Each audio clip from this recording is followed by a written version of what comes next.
कि इस पावन और प्रेरणादायक कथा में हम एक ऐसे महत्वपूर्ण पड़ाव पर आ चुके हैं जहां धर्म और अधर्म का संघर्ष अपनी चरम सीमा की ओर बढ़ रहा था। पिछले भाग में हमने देखा था कि कैसे मर्यादा पुरुषोत्तम श्री राम अपनी प्रिय पत्नी सीता और छोटे भाई लक्ष्मण के साथ घने और भयावह दंडकारण्य वन में प्रवेश करते हैं।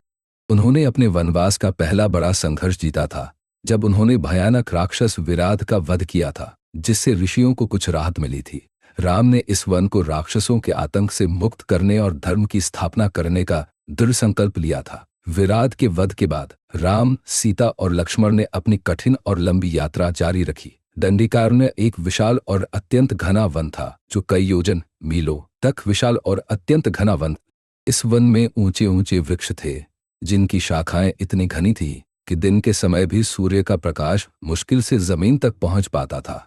चारों ओर एक अजीब सा सन्नाटा पसरा रहता था जिसे कभी कभी जंगली जानवरों की डरावनी आवाजें जैसे शेर की दहाड़ या भेड़ियों का क्रंदन भंग करती थी। यह वन अयोध्या के राजसी सुख और चित्रकूट की शांत रमणीय प्रकृति से बिल्कुल अलग था।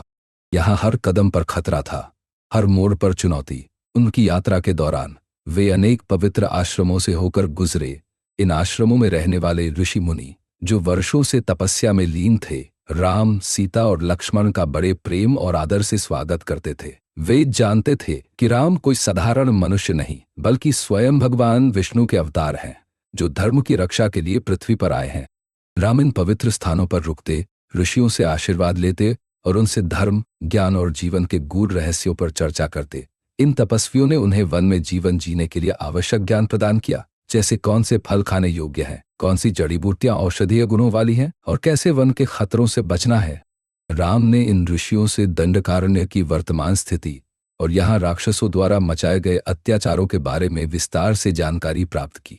ऋषियों ने अपनी पीड़ा व्यक्त की और राम से अपनी रक्षा का अनुरोध किया, क्योंकि वे जानते थे केवल राम ही उन्हें इन दुष्ट राक्षसों से मुक्ति दिला सकते हैं और उन्हें अपनी तपस्या शांति से पूरी करने का अवसर दे सकते हैं।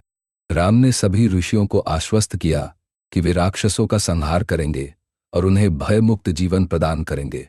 उन्होंने प्रतिज्ञा की कि वे इस वन को राक्षसों से मुक्त करके धर्म की स्थापना करेंगे, भले ही इस कार्य में उन्हें अपने प्राणों की बाजी क्यों न लगानी पड़े।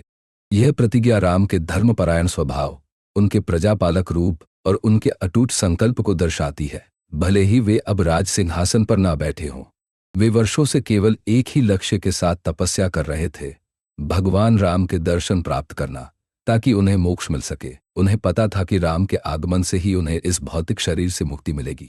जैसे ही राम उनके आश्रम में पहुंचे, शरभंग ऋषि अत्यंत प्रसन्न हुए। उनकी आंखों में चमक आ गई। उन्होंने राम को प्रणाम किया और उनसे कहा कि अब उनका जीवन सफल हो गया है, क्योंकि उन्होंने अपने आराध्य के दर्शन कर लिए हैं।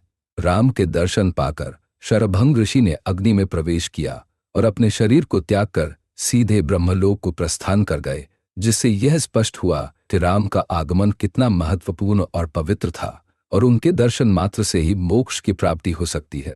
शरभंग ऋषि के शरीर त्यागने के बाद राम, सीता और लक्ष्मण अगले आश्रम की ओर बढ़े, जहां परम ज्ञानी और तपस्वी सुतीक्ष्ण ऋषि निवास करते थे। सुतीक्ष्ण ऋषि भी राम के आगमन की प्रतीक्षा कर रहे थे और उनके दर्शन के लिए व्याकुल थे। राम को अपने आश्रम में देखकर सुतीक्ष्ण ऋषि की खुशी का ठिकाना न रहा। उन्होंने राम को आशीर्वाद दिया और उन्हें धर्म के मार्ग पर चलते रहने की प्रेरणा दी। सुतीक्ष्ण ऋषि ने राम को दंडकारण्य के अन्य भागों के बारे में बताया और उन्हें सलाह दी कि उन्हें आगे अगस्त्य मुनि के आश्रम जाना चाहिए। उन्होंने बताया कि अगस्त्य मुनि दंडकारण्य के सबसे महान और पूज्य ऋषियों में से एक थे। उनके पास न केवल अपार ज्ञान था, बल्कि वे दिव्य शक्तियों के भी स्वामी थे और उन्होंने अनेक राक्षसों का संहार किया था। सुतीक्ष्ण ऋषि के मार्गदर्शन में राम, सीता और लक्ष्मण ने अगस्त्य मुनि के आश्रम की ओर अपनी यात्रा शुरू की। यह यात्रा भी दुर्गम और चुनौतीपूर्ण थी, लेकिन राम के मन में अगस्त्य मुनि जैसे महान ऋषि से मिलने की उत्सुकता और उनके ज्ञान को प्राप्त करने की इच्छा थी। कई दिनों की यात्रा के बाद वे अंततः अगस्त्य मुनि के शांत और पवित्र आश्रम में पहुंचे। अगस्त्य मुनि दक्षिण भारत के एक महान ऋषि माने जाते थे, जिन्होंने अपनी तपस्या और शक्ति से अनेक असंभव कार्य किए थे, जैसे विंध्य पर्वत को बढ़ने से रोकना और समुद्र को पी जाना। वे अपनी विद्वत्ता, तपस्या और दिव्य शक्तियों के लिए पूरे ब्रह्मांड में प्रसिद्ध थे। अगस्त्य मुनि ने राम, सीता और लक्ष्मण का बड़े प्रेम और आदर से स्वागत किया। उन्हें पता था कि राम कोई साधारण राजकुमार नहीं, बल्कि स्वयं भगवान विष्णु के अवतार है, जो पृथ्वी पर धर्म की स्थापना के लिए आए हैं। अगस्त्य मुनि ने राम के वनवास के गहरे उद्देश्य को समझा और उन्हें आने वाले समय में होने वाले भयंकर संघर्षों के लिए तैयार करना चाहा।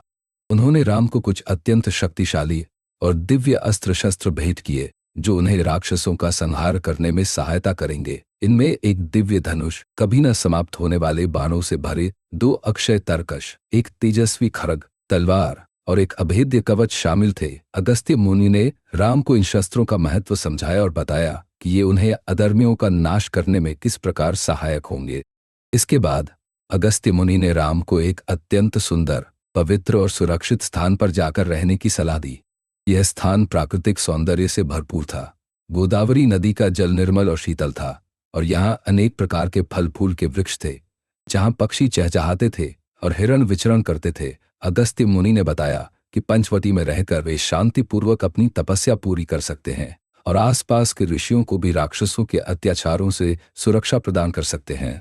अगस्त्य मुनि के आशीर्वाद, उनके दिव्य मार्गदर्शन और उनके दिए गए शक्तिशाली शस्त्रों के साथ राम, सीता और लक्ष्मण पंचवटी की ओर चल पड़े। उनकी यात्रा अब केवल एक वनवास नहीं थी, बल्कि यह धर्म की रक्षा और अधर्म के नाश की ओर एक महत्वपूर्ण कदम था। वे जानते थे कि आने वाले समय में उन्हें और भी बड़ी चुनौतियों का सामना करना पड़ेगा, लेकिन अब वे इसके लिए पूरी तरह से तैयार थे। पंचवटी पहुंचकर राम, लक्ष्मण और सीता ने गोदावरी नदी के शांत और पवित्र तट पर एक सुंदर और सरल कुटिया बनाई। लक्ष्मण ने बड़े ही परिश्रम और कुशलता से एक मजबूत कुटिया का निर्माण किया, जो उनके अगले कुछ समय का निवास स्थान बनने वाला था। पंचवटी का वातावरण शांत और मनमोहक था, लेकिन यह शांति जल्द ही भंग होने वाली थी। यहीं से रामायण के सबसे महत्वपूर्ण और नाटकीय अध्यायों में से एक की शुरुआत होने वाली थी, जहां राम का सामना लंका के शक्तिशाली राजा रावण की बहन शूर्पणखा से होगा और यहीं से सीता हरण की दुखद घटना की नींव रखी जाएगी।